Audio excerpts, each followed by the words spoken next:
মানে এতদিন পর্যন্ত আসলে নারীদেরকে নিয়ে কথা হয় বেশি, প্রতিশ্রুতি দেয়া হয় অনেক, কিন্তু কাজের বেলা সেরকম দেখা যায় না।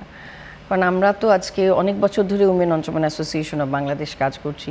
শুধু আমরা আমাদের বাংলাদেশেই করছি না, রিজনালিও আমরা কাজ করছি।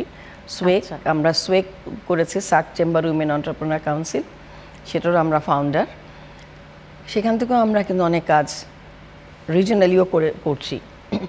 তো সেখানটায় আপনার এখন যেটা দেখা যাচ্ছে যে মানে যে হোম বেস যে কাজগুলো হয়, সেখানে যারা কাজ করছে তাদেরকেও আনা হয়েছে ইয়ের আওতায়, বাজেটের মধ্যে তাদেরকেও ধরা হয়েছে।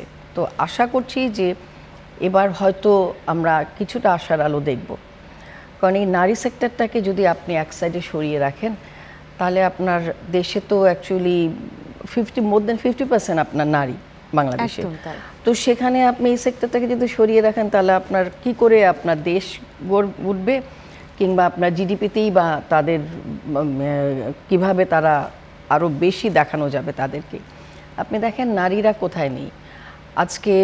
সত্যি একটা গর্বের ব্যাপার যে ফুটবলে এই যে নারীগুলো খেললো, 7টা গোল আজকে দিয়েছে দেখলাম।